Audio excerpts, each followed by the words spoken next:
Welcome to our podcast. This is Real Talk with Mary Contrary and Starfish.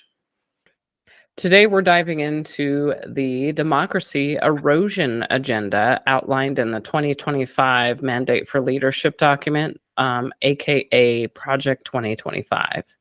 So today we're going to explore how these proposals might reshape the democratic processes and threaten the integrity of our institutions. We're also going to examine the roles of key figures and institutions in protecting democracy during the 2020 U.S. presidential election, focusing on election integrity, military neutrality, the role of the Department of Justice, and the security of mail-in voting.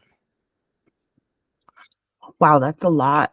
I know, isn't it? Like, it's just... I mean, we've had to, kind of like section this all out because it's such a huge document, but I just really want to make sure that we are giving everybody, the breakdown information that they need to make decisions based on this. I just think it's really important, especially right now with the election coming up.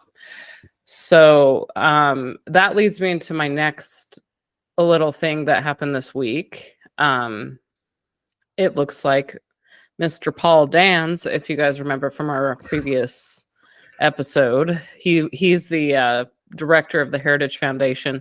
He evidently stepped down his role this week, so he's no longer the director of the Heritage Foundation. And I do think it's a move made by the Trump campaign. I think they're trying to distance themselves from this document. So, yeah, it's like now they're all Keep like trying. Yeah.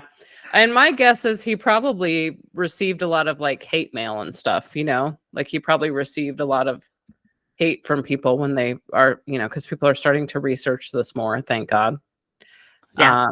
And like read a little bit more into what they're proposing.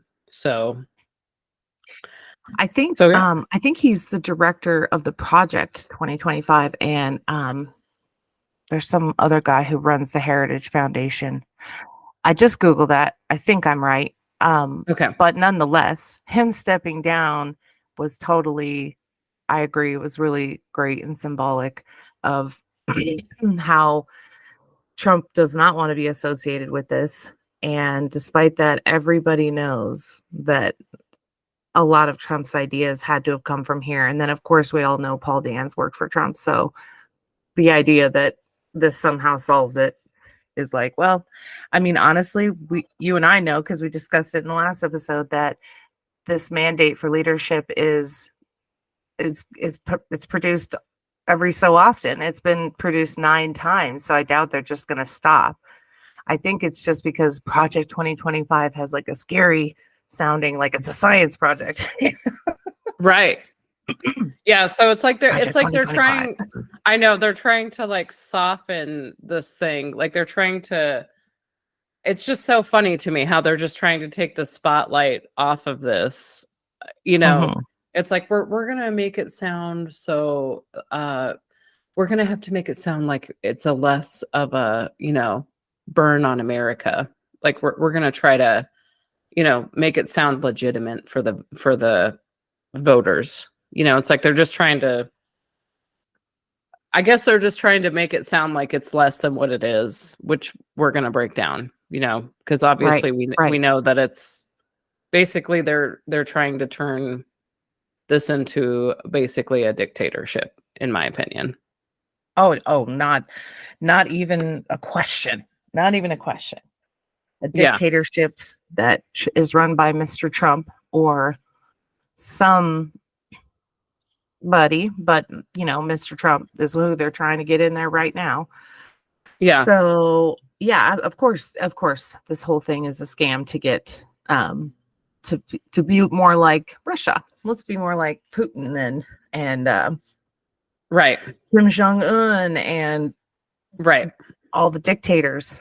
No, let's not be like that. Right. Yeah. But there's some sort of this let's just have dad take over and run the country. We all screwed up. Haha, us silly little liberals. What did we know? That's what it feels like a little bit. Yeah. And I just, it's like, well, no thanks. Thanks, but no thanks, Right.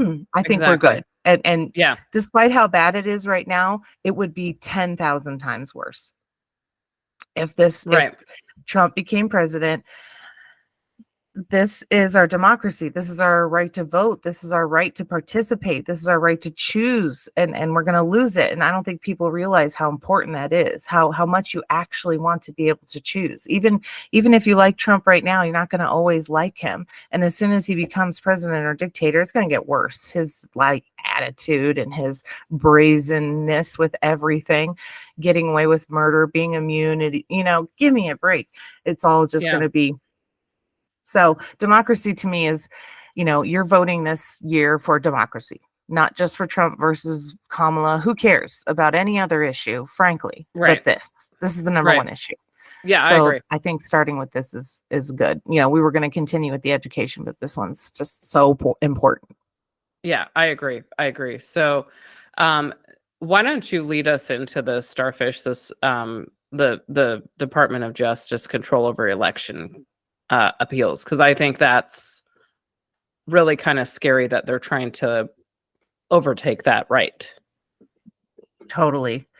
So right now, as you all remember from 2020, there was all kinds of appeals on election issues, right? So if there's some sort of dispute about a vote and whether it was counted correctly, I guess is the correct way to say it, especially if it was, something went wrong with the vote, there was a way to appeal it, and it would go through an office called the Civil Rights Division, because voting is a civil rights issue. So that's why I went through civil rights.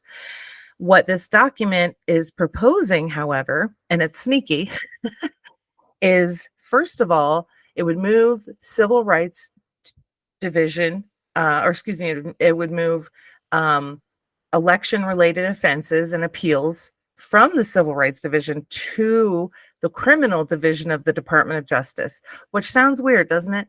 Why would we make voting a criminal issue? It's just a weird. Yeah. But the reason they're doing that, it's a weird issue. Why would you do that in the first place? Yeah, that is so bizarre though, like moving it from that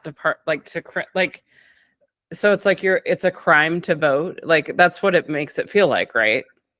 Yeah, it is. Like and if you don't it, vote exactly right, you're going to jail. Yeah, it's like, well, that's like, I mean, that just sounds like Russia and North Korea right there, right? Like it is. It's a total attempt to depress the vote. They don't want us to vote. They're like, ladies, don't worry about it. Gay people, we gotcha. Like, don't worry, we're gonna take care of you, like they have in the past. Right. They Exactly. try to depress the vote as much as possible. They don't want immigrants voting like they do anyway. Like, they don't vote. I don't know what that issue is. They don't want poor people voting because they know they'll vote against the rich people. There's no get out vote on the Republican side. That's never a thing. There's never like a get out the vote, go vote. Right. They don't want us to vote. Right.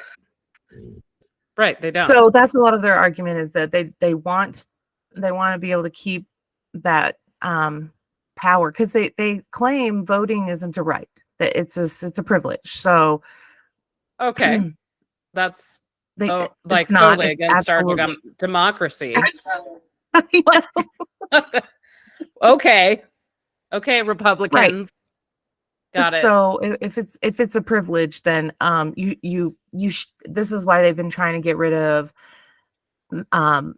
you have to use an ID, like have to. Well, a lot of cities and states and municipalities who do the voting actually run the voting, which it's like a state level thing.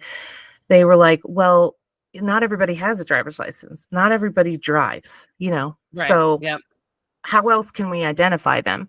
And the Republicans said no, because they don't want to be able to have these people vote. They're like, why are you voting? We don't, and so they think it's some sort of protection against fraud is what they think, even though there's just so little evidence of voter fraud. We all know this. now that 2020 happened. Even though, again, if you ask somebody who's on that side that would say, well, Biden isn't the legitimate president, they still think that. So. We have a special announcement for all of our podcasting friends and aspiring creators out there. If you're looking to elevate your podcasting game, check out blueberry.com. With their top-notch services, you can take your podcast to the next level. Plus, we've got an exclusive offer just for our listeners. Use the code STARFISH at checkout to get a special discount on your subscription.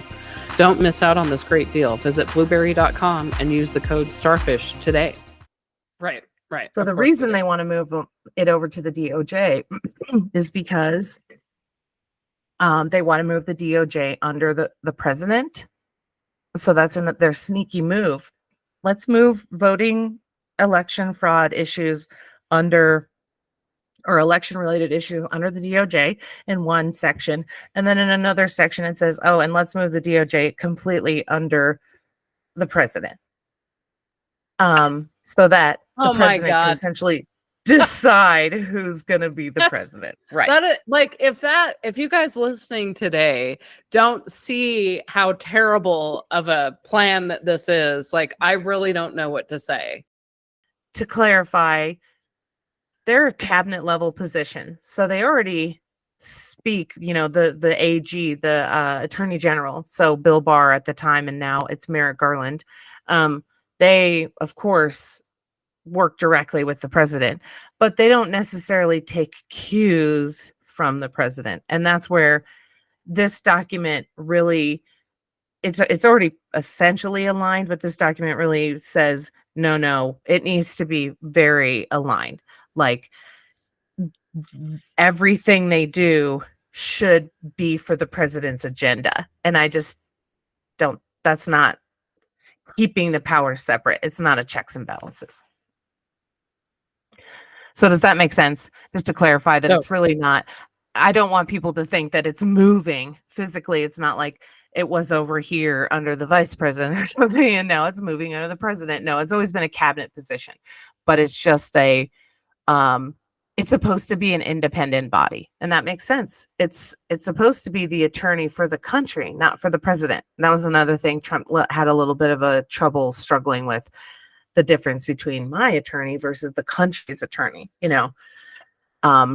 So I just wanted to make that clarification for everybody. So I do have a question on that, Starfish, because I'm just trying to understand from the viewpoints of others. So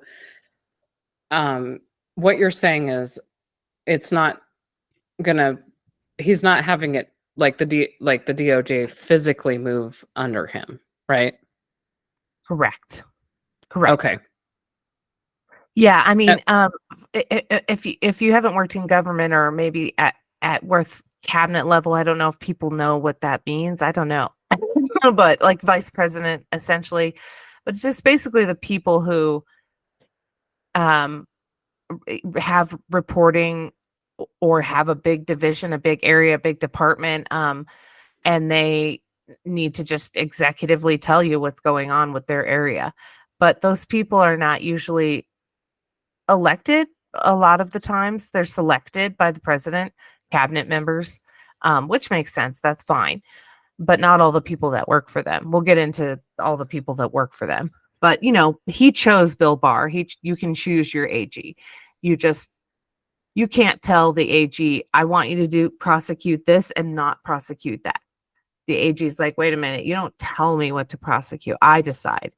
But this document, I mean, this is a quote directly from it. Ultimately, the department will have to make tough calls as it manages its litigation, but those calls must always be consistent with the president's policy agenda and the rule of law. That's the second thing. But it must always be consistent with the president's policy agenda. And if you go to organizations like the American Bar Association, what we all know, the American Bar Association, they have said no. The DOJ needs to be very independent because you can't use the DOJ for your own benefit. That's exactly what the Heritage Foundation, the mandate, Trump want. They want control so that they won't prosecute them and their friends, right? So It's just essentially saying, no, we disagree. We do want the DOJ to only do what we tell them to do. Must always be consistent with the president's policy agenda. Oh, and the rule of law. So they're basically just trying to tell them how to do their job, right?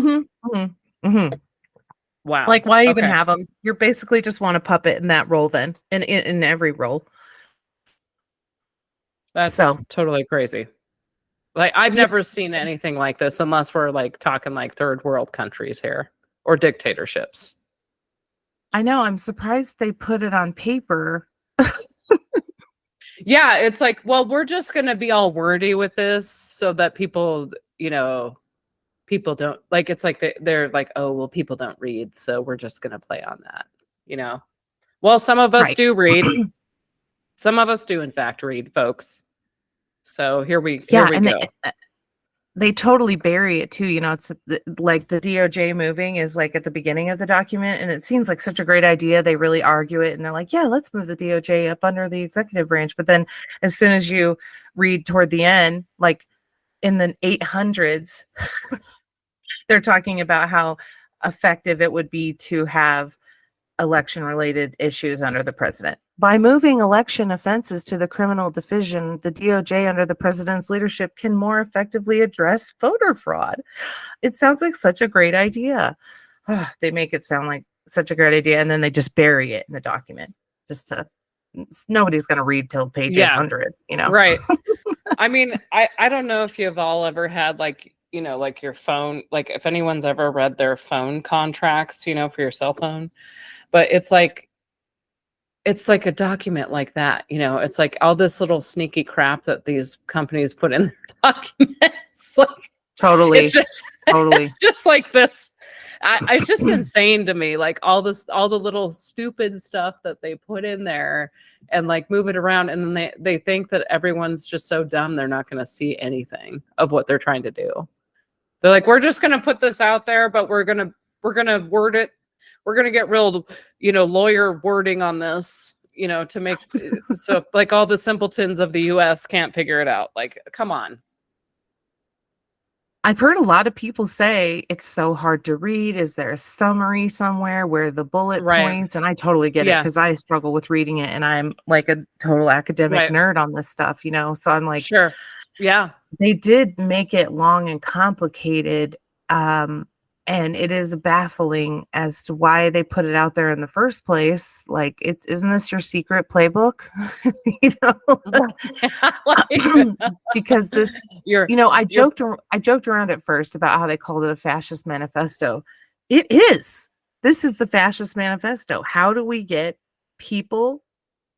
normal people pushed down, and rich people running the country? That's exactly what this freaking thing is. Let's get rid of democracy. We don't need it. What do you think fascism is? That is fascism. I don't know. It's just, that's annoying. They just don't like the word. Well, sorry, that's what you are. Because because it associates them with the Nazi party, and they're trying to distance themselves from that. But it's like clear that that's what you guys are doing right now. You're becoming Nazis. 100%. So exactly. And call me a socialist all day. Sure, I am one. But you don't want to own fascism because it's a terrible movement. Right. Dictatorial center, autocracy. Essentially. Right. Forced. Yeah. Well, that's what they want. They want Trump to be. They want autocracy with him.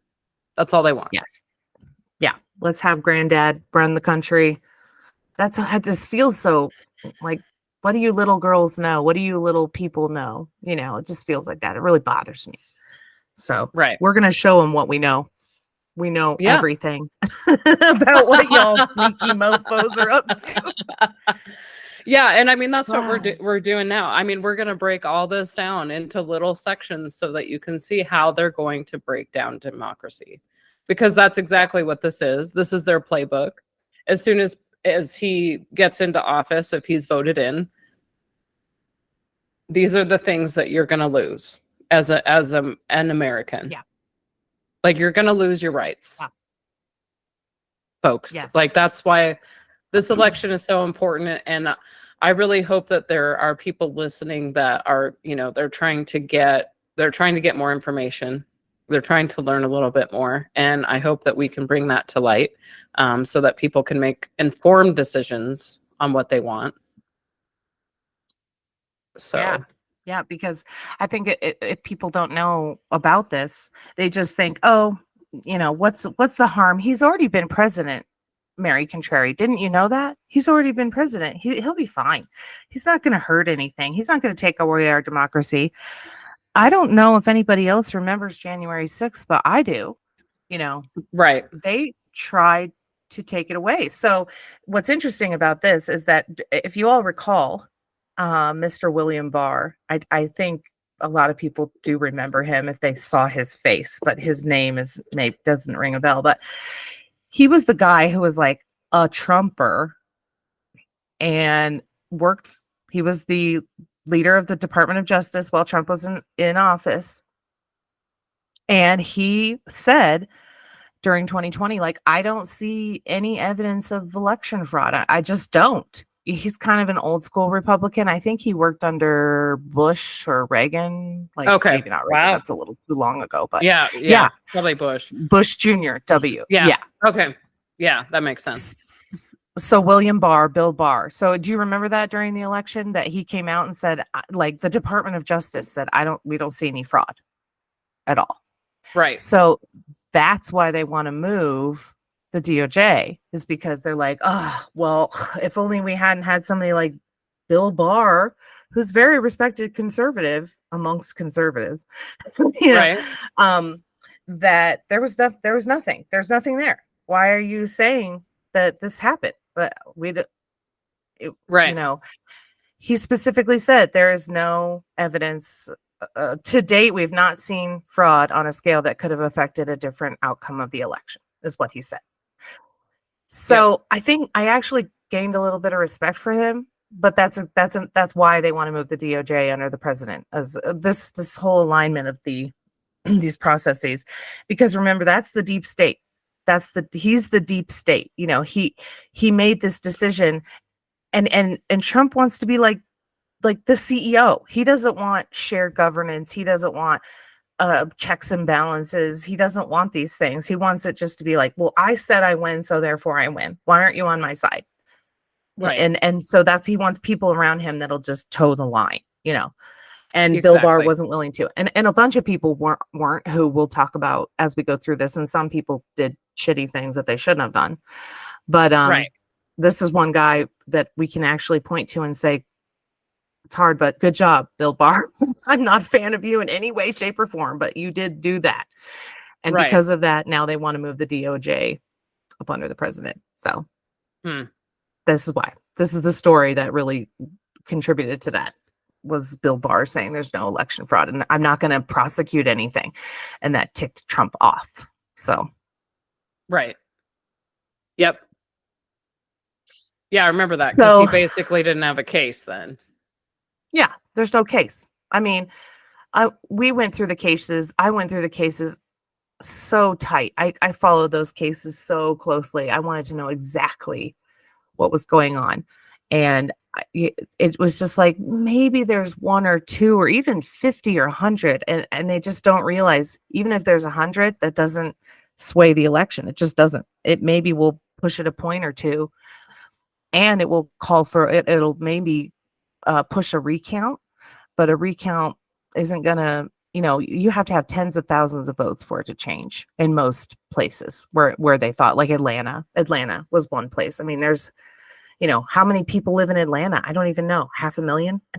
Right. You have to have a pretty significant number of people who cheated. Right. Yeah. So that's the DOJ appeals scariness in this document. I think that's a pretty freaky thing. Yeah, I think so too. I mean, moving an entire, because that really was like, think about all the Americans that have sacrificed themselves to, just for the right to vote. Like, just think about that. The women's suffrage, their whole movement. So this is like the undoing of all that, you know, of all these people yeah. that have sacrificed, some of them, their lives, just to get a say in voting in this country. And I mean, Absolutely.